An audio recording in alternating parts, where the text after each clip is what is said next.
नमस्कार। मैं सुरेंद्र प्रताप सिंह भारत मौसम विज्ञान विभाग की तरफ से आप सभी का स्वागत करता हूं हमारे दैनिक मौसम चर्चा कार्यक्रम में। आज 8 अप्रैल 2023 को आइए प्रेजेंटेशन शुरू करते हैं। आज की जो हाईलाइट आप देखेंगे, जो थंडरस्टॉर्म लाइटनिंग की जो एक्टिविटी पूरे सेंट्रल इंडिया में चल रही थी, वो अगले और 2 दिनों तक चलती रहेगी। उसके बाद वो खत्म होने की संभावना है और इंटेंसिटी भी उसकी कल की अपेक्षा आज कम रहेगी।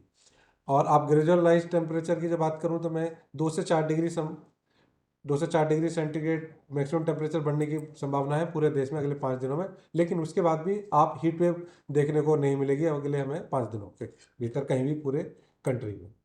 अगर मैं रेनफॉल की बात करूं तो अगर हम नॉर्थ वेस्ट इंडिया अपना प्लेन हिस्सा छोड़ दें, जम्मू कश्मीर, हिमाचल, उत्तराखंड, उत्तर प्रदेश, राजस्थान, हरियाणा और उत्तर प्रदेश, बिहार, बाकी आप पूरे देश में बहुत लाइट टू मॉडरेट रेनफॉल देखने को मिली है।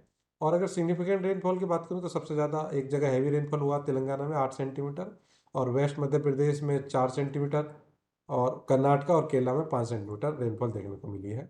और अगर हेल स्टॉर्म की बात करूँ तो कल विदर्भ और मध्य महाराष्ट्र में हेल स्टॉर्म हुआ है, जैसे हमने फोरकास्ट भी दिया था।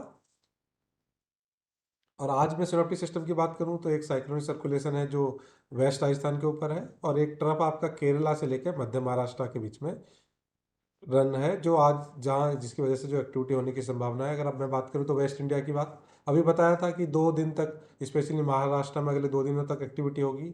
हेल स्टॉर्म आज मराठवाड़ा में होने की संभावना है। और सदर्न इंडिया की बात करूँ तो आप देखेंगे कि coastal Karnataka coastal Karnataka south Indian Karnataka, north Indian north Indian Karnataka और तेलंगाना में 8 आज के लिए, और तमिलनाडु में आज और कल के लिए, और केरला में अगले 5 दिनों में थंडर स्टॉर्म लाइट रेनफॉल होने को देखने को मिलेगी। और सेंट्रल इंडिया की बात करें जिसमें मध्य प्रदेश, छत्तीसगढ़, विदर्भ आता है, वो अगले 2 दिनों तक एक्टिविटी रहेगी। उसके बाद एक्टिविटी कम होने की संभावना है। और ईस्ट इंडिया में केवल उड़ीसा में अगले 3 दिनों में, और झारखंड में कल होने की संभावना है। इसके अलावा पूरे देश में कोई ऐसे एडवर्स वेदर देखने को नहीं मिलेगा।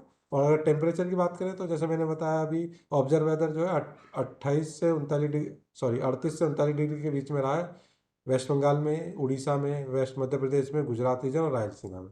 और ओवरऑल टेम्परेचर की बात करें पूरे देश में तो 1 से 3 डिग्री ये नॉर्मल, बिलो नॉर्मल रहा है, अपने नॉर्मल टेम्परेचर जो होना चाहिए था। लेकिन तमिलनाडु, वेस्ट बंगाल, जम्मू कश्मीर और नॉर्थ ईस्टर्न स्टेट में ये 1 से 2 डिग्री सेंटीग्रेड बढ़ा है टेम्परेचर, और नॉर्मल ज़्यादा है। और अगर मैं अगले फोरकास्ट की बात करूं, जैसे मैंने बताया अगले 5 दिनों में 2 से 4 degree specially north west, west और सेंट्रल और ईस्ट इंडिया में अगले 5 दिनों तक बढ़ेगा, और जो नियर नॉर्मल के आसपास होगा। तो इसी के कारण आप देख सकते हैं कोई हीट वेव होने की संभावना नहीं है।